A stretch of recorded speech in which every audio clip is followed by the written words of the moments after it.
Bam! There I was, 2.5 miles away from the vicious EF2 that tore through the Brown County State Park. If you don't already know, an EF2 is a strong tornado with wind speeds ranging from 113 to 157 miles per hour. That's fast. You do not want to go close to these monsters. On May 16, 2025, this tornado struck Brown County. The impact this twister had on our community was severe. If you were to take a drive down 135 South the very next day, you'd see a horrific damage. It looked like a whole other world. Trees were stripped of their bark, branches were sucked from trees, and downed trees and power lines were everywhere. The grass was even shaved due to the intense winds of the tornado. Debris was everywhere, roof shingles, valuables, trash, gutters, even bikes. This was not the beautiful Brown County we are used to. To make matters worse, some of our citizens lost their homes. 6 people were injured and sadly 2 horses were killed. The Horsemen's Camp at the Brown County State Park is still closed to this day because of the damage this tornado caused. Hi, my name is Hudson, and weather has always interested me. I love learning about the different storm systems and have experienced lots of storms while living here in Brown County. I strongly believe our hometown of Nashville, Indiana needs a breakthrough in weather preparedness. We need more efficient tornado sirens. Last May, the tornado warning wasn't even issued until the tornado was almost on the ground. At this point, there wasn't much people could do to keep safe. Thankfully, nobody was killed. Other states have faster sirens that are issued 20 or more minutes before the tornadoes hit. Ours was just too late to make sure people could take shelter. Thankfully, nobody was killed.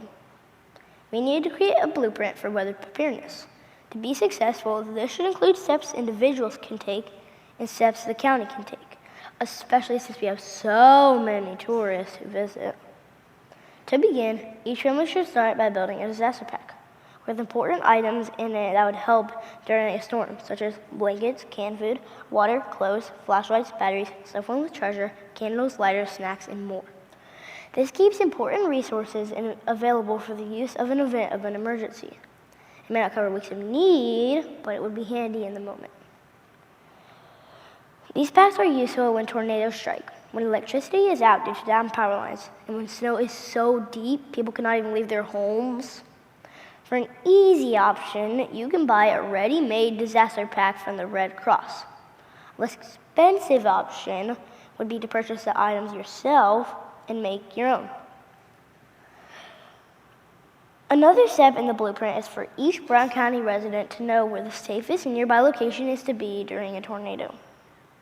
Some people don't know that the safest place to be in their home is actually the innermost room. This room should have no windows and be away from the outer walls. This protects the people from getting hurt. Because the idea is, however, is that the tornado might pull part of the outer walls but leave the inner walls intact.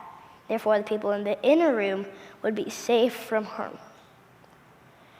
Other people know they can go to the basement if they have one. Something people might not know, however, is that going under the house into the crawl space is actually not safe because you could actually become trapped in the crawl space, which is the opposite of being safe. Most importantly, this blueprint needs to include a way to get a more efficient weather warning system in Brown County to warn all citizens and tourists.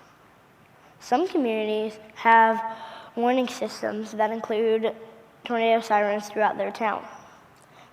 However, Brown County citizens are spread out and would need more sirens, not just in town. This would be expensive, but worth it. Another possibility is one that would benefit those who live locally, would be for an app to be created that could message each citizen with the information of impending tornadoes. This app might include the information of supercells, wind speeds, air rotation, hail, and other things. I realize that this might not be feasible due to the cost.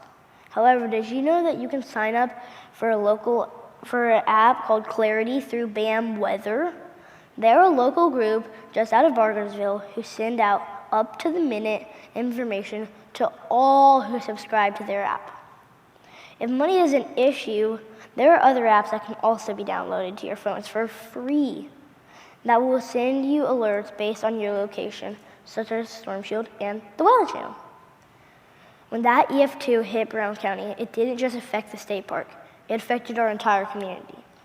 I mean, think about it.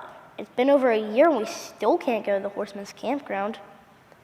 The damage that was done by this tornado was clearly devastating. Can you imagine being one of those campers who had to weather this storm, pun intended, wink wink, and how terrifying that must have been? Tornadoes can be prevented, but the lives lost and injuries can be. If we did have faster tornado sirens or a weather app, we could get to our basements or shelters faster. Personally, my family and I rushed to the middle of our home, which for us was our hallway. Luckily, the tornado did not damage our house. Being weather prepared isn't an option anymore. It's a must. As we look ahead to keeping our county as wonderful as it can be, we must be prepared for these monster storms as possible. This means you just take the steps as I just mentioned. If you feel as strongly as I do, I invite you to share your concerns with the Brown County Commissioners. Perhaps we can weather future storms together. Sorry, not sorry, I couldn't resist.